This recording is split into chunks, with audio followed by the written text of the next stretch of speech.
Saint মার্টিনে যে ঘটনাটা ঘটছে, বিশেষ করে টেকনাফ থেকে সেন্ট মার্টিন যেতে যেভাবে গোলাগুলি করা হচ্ছে, এবং সেখানে আমরা যেটা পত্রিকায় দেখলাম যে যুদ্ধ জাহাজও, মিয়ানমারের যুদ্ধ জাহাজও সেখানে দেখা যাচ্ছে, এটা বাংলাদেশের সার্বভৌমত্বের পরে একটা প্রচন্ড রকম হুমকি। এবং দুর্ভাগ্যের কথা হচ্ছে যে বর্তমানে যে একটা অনির্বাচিত সরকার আছে, দখলদারি সরকার জোর করে দখল করে বসে আছে, এদের কাছে সার্বভৌমত্ব ব্যাপারটা কোনো রকমেই কোনো প্রভাব বিস্তার করছে না। এটা সার্বভৌমত্বের প্রতি আঘাত আসছে, তারা দেখছে। এই সরকারের উপর আমাদের আস্থাটা কি করে থাকবে? এই দেশের জনগণ, যারা দেশের মানুষ তো আশা করে যে সরকার তাদের সার্বভৌমত্ব রক্ষা করবে, তাদের স্বাধীনতা রক্ষা করবে, তো সেখানে সরকার কোনো রকম কথাই আমরা শুনতে পাচ্ছি না।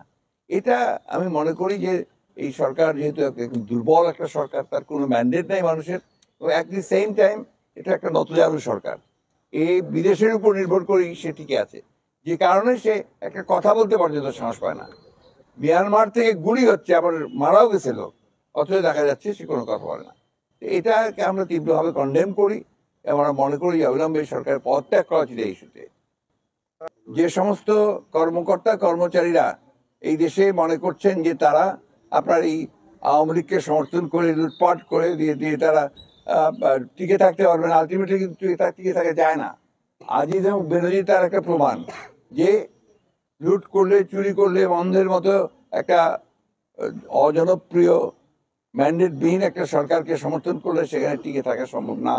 এবং দেখেন, ওই সরকারই তাদেরকে স্কেপগোট বানাচ্ছে, তাদেরকে বলির পাঠা বানিয়েছে কিন্তু ওই সরকারই, অথচ তারাই কিন্তু লুটপাটটা করছে।